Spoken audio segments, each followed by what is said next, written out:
Donc les exercices sur les propriétés des racines carrées.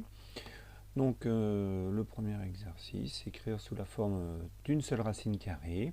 Donc nous avons deux racines de 3. Donc deux racines de 3, eh bien on se souvient que 2 c'est la racine carrée de 4. Hein. Donc racine carrée de 4 fois multiplié par racine carrée de 3. Donc d'après les propriétés de la racine carrée, ça nous fait donc racine carrée de 4 multiplié par 3, donc racine carrée de 12.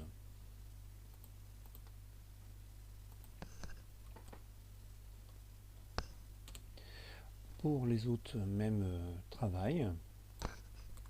Donc 3 racine carrée de 2 pour le deuxième. Donc 3 c'est la racine carrée de 9. Donc racine carrée de 9 fois 2. Donc ce qui nous fait racine carrée de 18. 5 racine carrée de 7 maintenant. Donc 5 c'est la racine carrée de 25. Le 7 je le garde. Donc racine carrée de 25 fois 7. Donc racine carrée de 175. Et enfin le dernier, 6 racine de 2.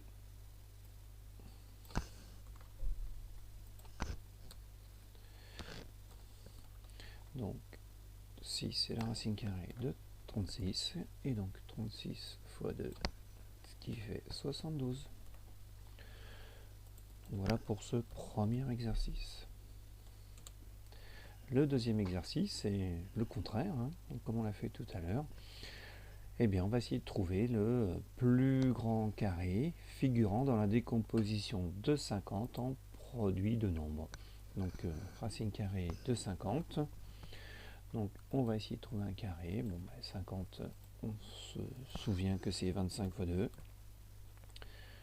Et donc, on applique la propriété de la racine carrée du produit qui est le produit des racines carrées. Donc, racine carrée de 25 multiplié par racine carrée de 2. Donc c'est égal à 5 racine carrée de 2.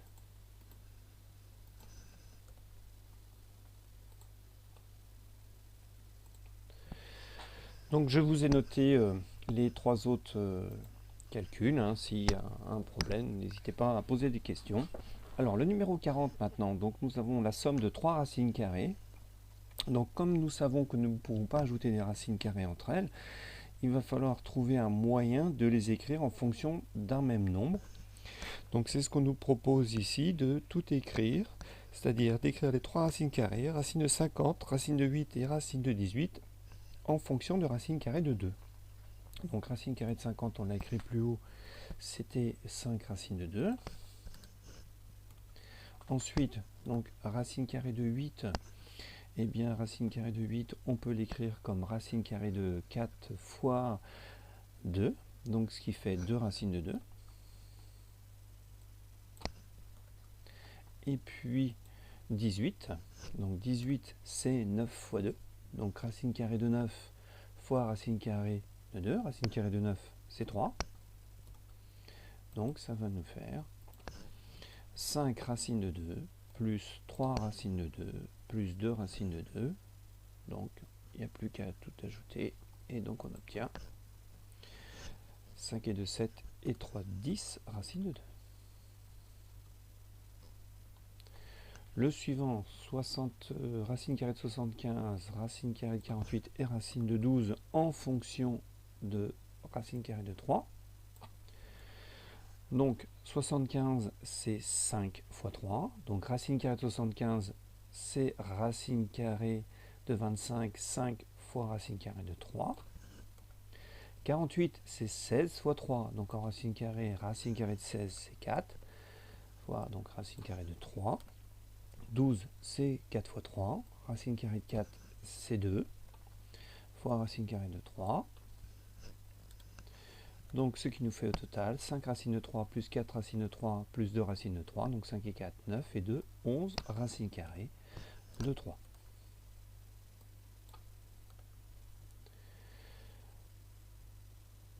Le 41, c'est le même type d'exercice, sauf qu'on ne nous précise pas en fonction de quelle racine carrée il faut écrire. Donc il faut regarder les carrés qui figurent dans chacun des deux nombres. Bon, 50, on l'a déjà vu tout à l'heure. 50, c'était 5 racines de 2. Donc déjà, on sait qu'on peut le simplifier sous cette forme-là. Donc ça va nous faire moins, puisque c'est moins 3 fois racine carrée, moins 3 racines carrées de 50, donc ça va faire moins 3 fois 5 racines de 2. Reste à regarder le 72, comment on peut l'écrire. Bien 72, donc c'est 2 fois racine carrée de 72. Donc 72, c'est 36 fois 2. Donc 36 par 2. Donc là encore, on connaît les simplifications. Donc égal, donc 2 fois racine de 36 fois racine de 2. Donc racine de 36, c'est 6.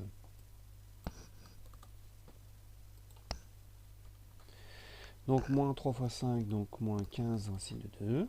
Donc on a 2 fois 6 racine de 2, 12 racine de 2, moins 15 racine de 2, donc moins 3 racine de 2. Donc voilà ces petits exercices de simplification. Alors on va attaquer des exercices un petit peu plus difficiles. Donc le 52, page 133, avant de l'aborder brutalement ou frontalement, on va essayer de voir un petit peu comment on peut arriver à une solution sans racine carrée au dénominateur d'une fraction. Alors, si on tape 1 sur racine carrée de 2 sur la calculatrice, elle renvoie racine carrée de 2 sur 2. Alors, on peut se demander d'où ça vient. Donc, j'ai une fraction, 1 divisé par racine carrée de 2, écriture fractionnaire, qui se transforme en racine carrée de 2 sur 2. On connaît les règles sur les fractions. Deux fractions sont égales quand on peut les simplifier par un même nombre au numérateur et dénominateur. Donc j'ai 1 sur racine carrée de 2, donc 1 au départ au numérateur, et la fraction qui doit être identique à racine carrée de 2 au numérateur. Donc logiquement, c'est qu'on a multiplié le numérateur par racine carrée de 2. Et donc, pour avoir une fraction égale, pas de jaloux, si on multiplie par racine carrée de 2 au numérateur, il faut aussi multiplier par racine carrée de 2 au dénominateur. Donc, règle maintenant sur le produit de fractions, on multiplie les numérateurs entre eux. Donc, une fois racine de 2, eh bien, ça fait racine de 2. Et racine de 2 fois racine de 2, donc ça fait racine carrée de 2 au carré. Et donc, il n'y a plus qu'à simplifier. Bon, racine de 2, on ne peut pas y toucher, mais racine carrée de 2 au carré, c'est 2. Donc, deuxième calcul, maintenant, 7 sur racine de 3. Donc, si on suit le même procédé que juste au-dessus, cette fois, j'ai 7 sur racine carrée de 3. Donc, je ne veux plus de racine carrée au dénominateur. Donc, il va falloir multiplier racine de 3 par quoi? Le but du jeu, c'est de l'élever au carré pour que racine carrée de 3 au carré fasse 3. Donc, racine carrée de 3, pour l'élever au carré, il faut que je multiplie par racine carrée de 3.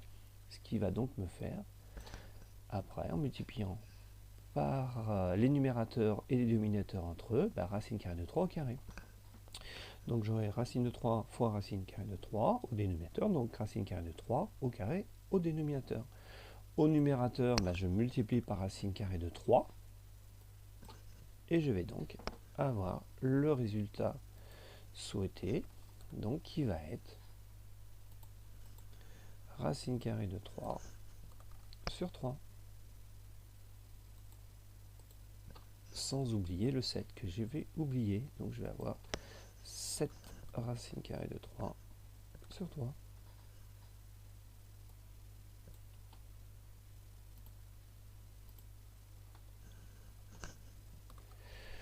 Donc l'idée, quand j'ai une racine carrée au dénominateur, c'est de multiplier par la même racine carrée au numérateur et au dénominateur pour faire disparaître, entre guillemets, la racine carrée du dénominateur. Maintenant, donc, essayons avec 6 sur racine de 2. Donc 6 sur racine de 2. Si je prends ce que je viens de dire, je vais donc multiplier par racine carrée de 2 numérateur et dénominateur. Ce qui va donc me donner au numérateur 6 racine carrée de racine de 2. Au dénominateur, racine carrée de 2 au carré. Donc, au dénominateur, je vais pouvoir simplifier. Racine carrée de 2 au carré, eh bien ça fait 2. Au numérateur, je vais avoir 6 racine carrée de 2. Et la petite nouveauté que je n'avais pas tout à l'heure, eh bien 6 divisé par 2, ça fait 3. Donc je vais avoir 3 racine carrée de 2.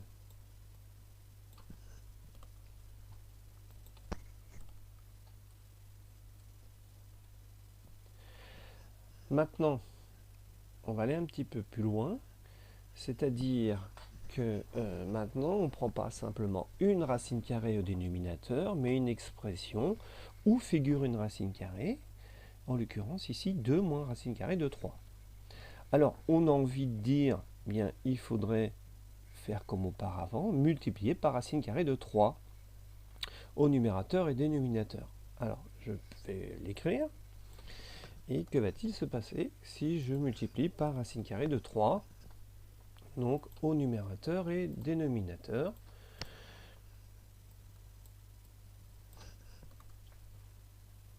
Donc je multiplie par 3 numérateur et dénominateur. Au numérateur, donc qu'est-ce qu'il va venir? Eh bien je vais avoir 3 racines de 3. Mais au dénominateur, j'aurai 2 moins racine de 3 fois racine de 3. Donc il va venir, donc 2 racines carrées de 3 moins racine carrée de 3 au carré. Et là, je peux faire ce que je veux, mais je ne vais pas pouvoir simplifier les racines carrées de dénominateur, puisqu'il me restera le 2 racine de 3, je ne peux pas le modifier. Par contre, racine carrée de 3 au carré, ça deviendra un 3. Donc, est-ce qu'on trouve que notre nouvelle expression est plus simple que celle qu'on avait avant? Non, puisque je n'ai toujours pas réussi à faire disparaître les racines carrées au dénominateur. Donc, il va falloir que je trouve une autre technique. Alors, l'idée, effectivement, c'est d'avoir racine carrée de 3 au carré pour que la racine carrée de 3 disparaisse. Mais il ne faut pas faire apparaître une autre racine carrée sur l'autre nombre. Donc l'idée, eh bien, ce serait de faire apparaître le carré des deux nombres. C'est-à-dire ici, si je considère que 2 c'est un nombre A, racine carrée de 3 c'est le nombre B, donc j'ai du A moins B. Et je me souviens que dans mes égalités remarquables, eh bien, j'ai une égalité remarquable qui me permet d'avoir A moins B par A plus B qui me donne A carré moins B carré. C'est-à-dire que je vais multiplier ici numérateur et dénominateur par 2 plus racine carrée de 3. Donc je vais donc obtenir au numérateur 3 fois 2 plus racine carrée de 3. Et au dénominateur, je vais y arriver, je vais donc avoir 2 moins racine de 3 par 2 plus racine carrée de 3.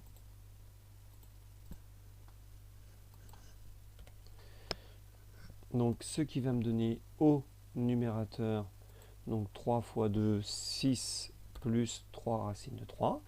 Et au dénominateur, eh bien, je vais obtenir 2 au carré moins racine carrée de 3 au carré. Égalité remarquable. Là encore, il faut les connaître par cœur. Donc le numérateur, lui, ne bougera pas. Ce sera toujours 6 plus 3 racine carrée de 3. Et au dénominateur, donc 2 au carré, je remplace, donc 4, moins racine de 3 au carré, ce qui fait 3. Et 4 moins 3, ça fait 1. Ça fait 1. La lésion n'était pas très belle. Donc 6 plus 3 racine carrée de 3 sur 1, ce qui fait donc 6 plus 3 racine carrée de 3. Puisque divisé par 1, évidemment, ça ne change rien. Donc voilà le résultat que l'on trouve. Je vais vous donner maintenant les autres résultats directement. Voici les derniers résultats qui ne sont pas très simples.